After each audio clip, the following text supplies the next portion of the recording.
एक पहाड़ी गांव था जहां एक ऐसी घड़ी थी जो कभी नहीं चलती थी। लेकिन जिस दिन वो घड़ी 3 बार टन टन टन बोली, समय भाग गया और रीवा उसके पीछे चली गई। रीवा को बचपन से कहानियां पसंद थीं, लेकिन उस दिन की कहानी असली थी। रात को एक नीली रोशनी वाला पक्षी आया और बोला, मैं समय का रक्षक हूं। समय को कैद कर लिया गया है। अगर तुम नहीं आई तो पूरा संसार थम जाएगा। रीवा ने उसका पीछा किया और पहुंच गई एक रहस्यमयी जंगल में, समयवन। यह कोई साधारण जंगल नहीं था।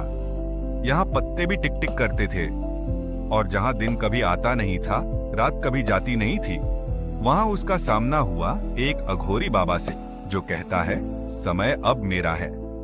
मैं कभी बूढ़ा नहीं होऊंगा और कोई इसे मुझसे छीन नहीं सकता।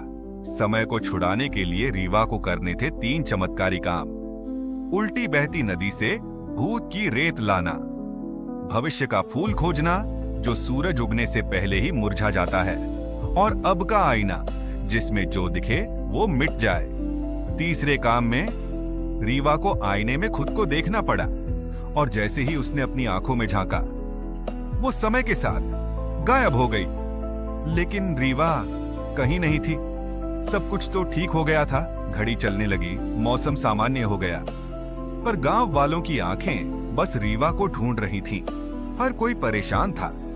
कहीं वो जंगल में तो नहीं रह गई? क्या वो वापस नहीं आएगी?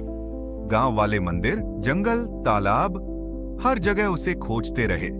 रीवा की माँ हर दिन मंदिर की सीढ़ियों पर बैठी रहती, बस उसकी एक आवाज सुनने के लिए।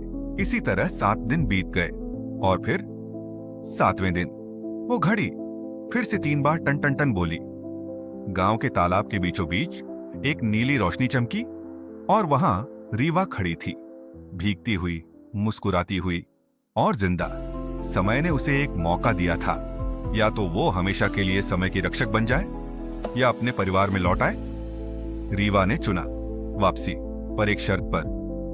अब हर साल उसी तारीख, उसी समय रीवा 1 घंटा गायब हो जाती है।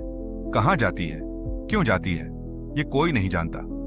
पर जब भी घड़ी बजती है, पूरा गांव चुपचाप आकाश की ओर देखता है, क्योंकि जिसने समय को बचाया वो अब सिर्फ लड़की नहीं, कहानी बन चुकी है।